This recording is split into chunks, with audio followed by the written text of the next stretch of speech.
Supreme court ने कहा, कैसे भाग गए अपने अधिकारी को छोड़ करके।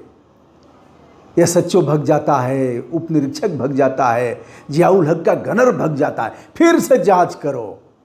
सीबीआई यानी केंद्रीय अन्वेषण ब्यूरो को फिर से जांच सौंपा। अखिलेश यादव की संस्तुति पर ही इस मामले में केंद्रीय अन्वेषण ब्यूरो की जांच होती है। लेकिन सीओ मारा गया, किसी को किसी प्रकार की कोई चोट नहीं आई।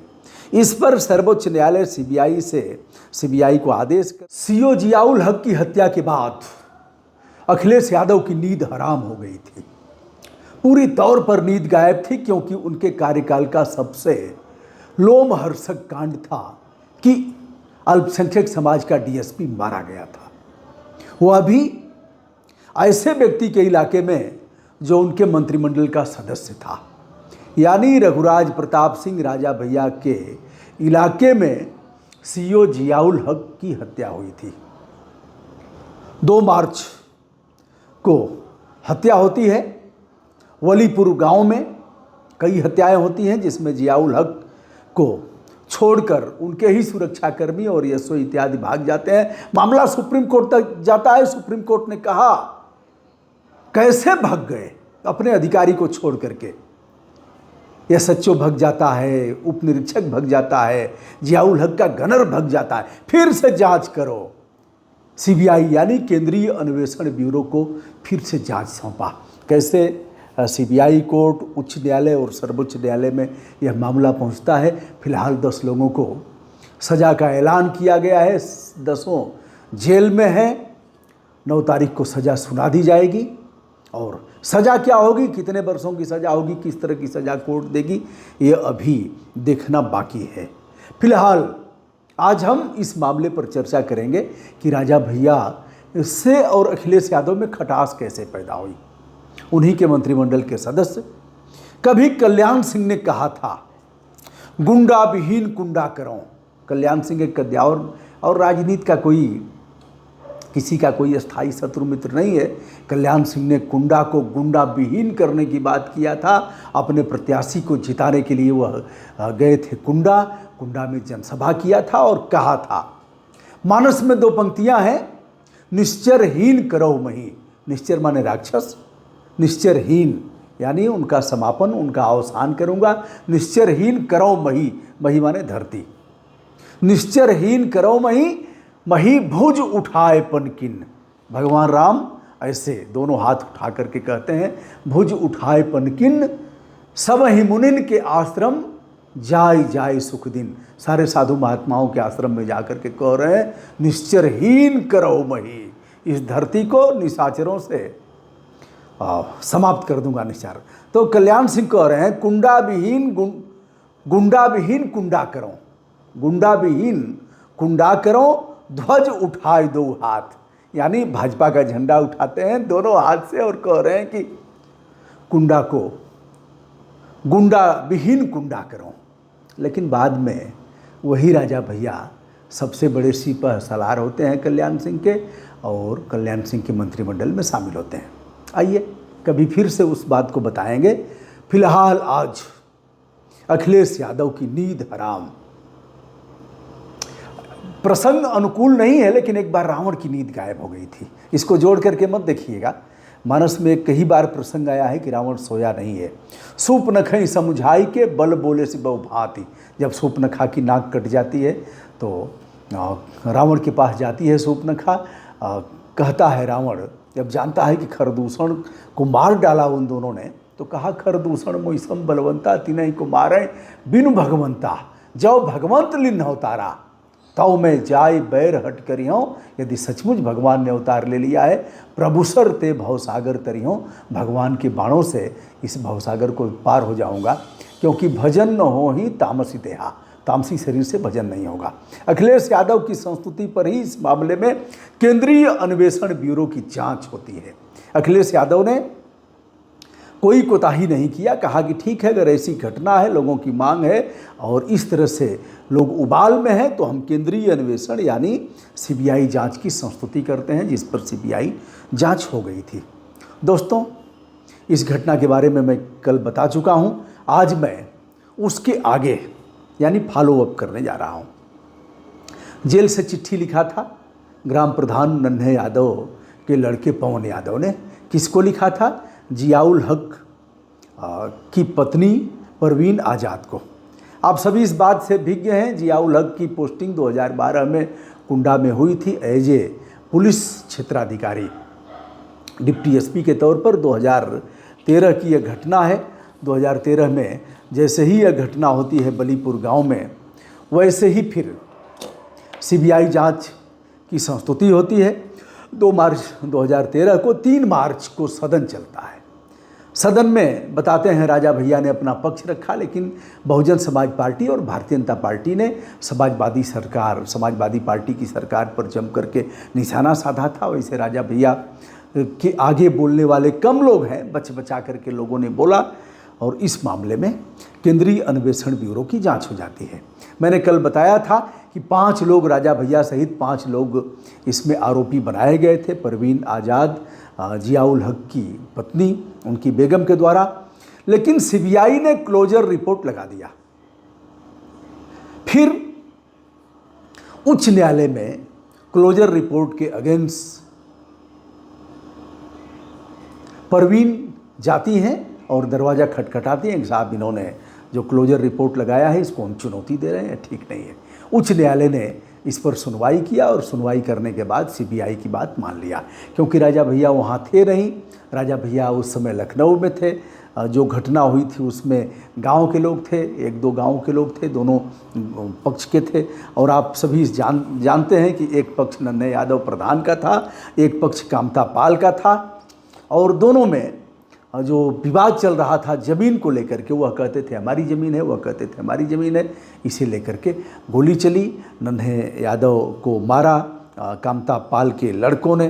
फिर नन्हे यादव की मृत्यु को लेकर के बवाल मचा। उसी में पुलिस पहुंचती है। जो थानाध्यक्ष हैं वह भी पीछे रहते हैं, जियाउल हक सबसे आगे रहते हैं। जियाउल हक का जो गनर है वह भी भग गया, जो एसएसआई थे वह भी भग गए। जियाउल हक अकेले सामना करते हैं। यह हम बता चुके हैं, एक बार फिर से बता देते हैं। ग्राम प्रधान नन्हे यादव के भाई सुरेश यादव लोड बंदूक लेकर के जियाउल हक पर हमला करते हैं, बट से मारते हैं। उसी दौरान ट्रैगर दब जाता है और गोली सुरेश यादव को लगती है। सुरेश यादव गिर जाते हैं। इससे लोग और भी बौखला जाते हैं। और पवन यादव जो नन्हे यादव का लड़का है वह बंदूक उठाता है, जियाउल हक को मार देता है। वहीं खेत में जियाउल हक की लाश मिलती है। पुलिस काफ़ी मेहनत के बाद ले जाती है, पहले ही मृत घोषित कर दिए गए थे। आइए, जब क्लोजर रिपोर्ट उच्च न्यायालय ने भी मान लिया कि सीबीआई ने जो क्लोजर रिपोर्ट लगाया है वो सही है, इसके बाद परवीन आज़ाद, जियाउल हक की पत्नी, पहुंचती हैं सुप्रीम कोर्ट और कहती हैं कि हुजूर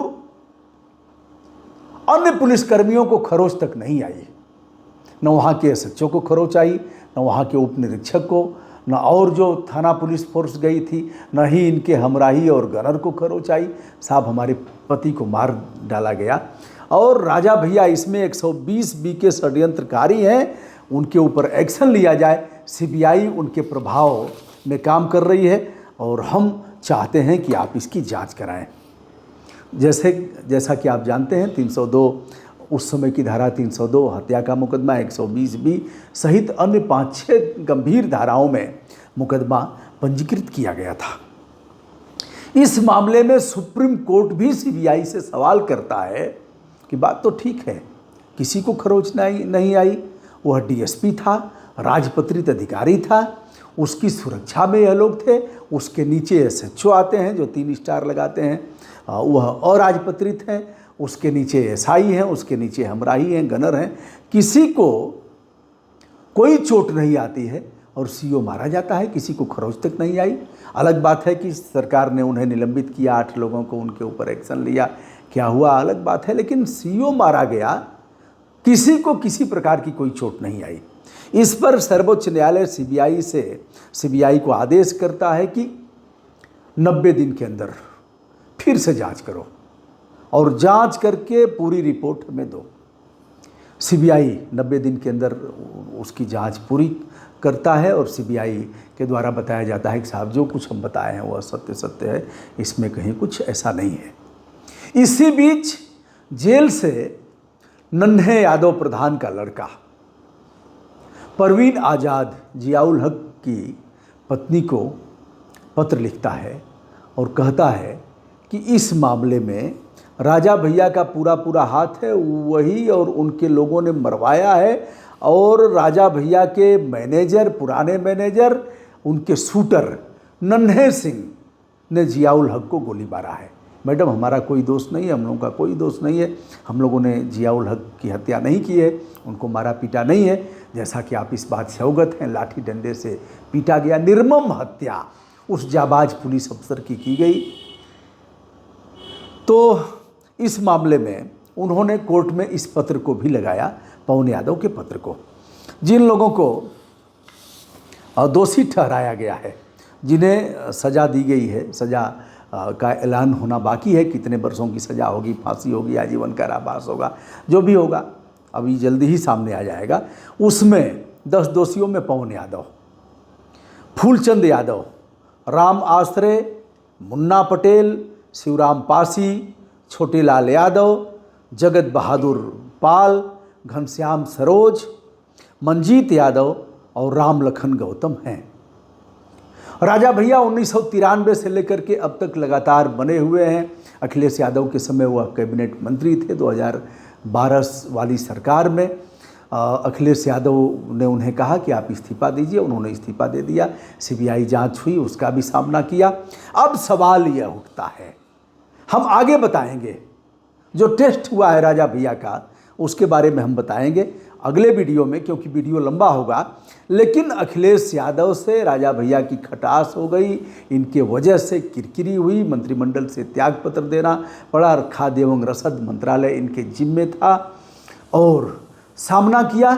सीबीआई ने इन्हें निर्दोष साबित किया, इनके साथ अन्य 5 लोगों को, पूरे 5 लोग थे, सभी को निर्दोष साबित किया।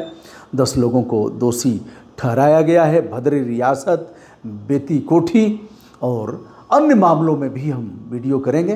फिलहाल वीडियो लंबा होगा और आपके लिए रुचिकर हो, पूरी जानकारी मिले। हम भी अध्ययन करके ही करते हैं, ऐसा नहीं कि तत्वदर्शी हम हैं और सब कुछ जानते हैं, सीख करके आए हैं माँ के गर्भ से, ऐसा नहीं है दोस्तों। तो आप अगले वीडियो का इंतज़ार करिए और यह भी इंतज़ार करिए कि कोर्ट किस प्रकार से सज़ा, कितनी सज़ा देती है। यह एक ज़मीन का मामला है जो आज ऐसे ही पड़ा हुआ है, दोनों तरफ से तहस नहस हो गया, परिवारों की बर्बादी हो गई। काश अगर मिल मिला करके समझौता होता, गुण दोष के आधार पर लोग अपने अपने पक्ष को धारण करते, तो आज यह दिन देखना नहीं पड़ता और एक जाबाज पुलिस अफसर को हम नहीं खोते।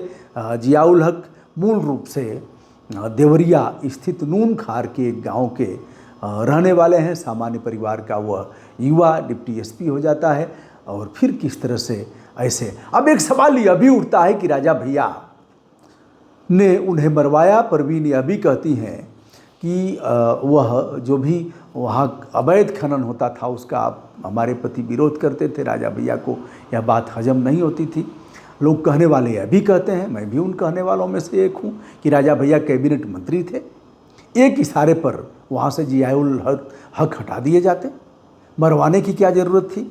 चलिए, इन तमाम बिंदुओं पर आपके विचार आदरपूर्वक हम आहूत करते हैं। कृपया बताएं, हमारा मार्गदर्शन करें। मैं हूं ब्रजभूषण दुबे, संपूर्ण आदर के साथ हमारा नमस्कार।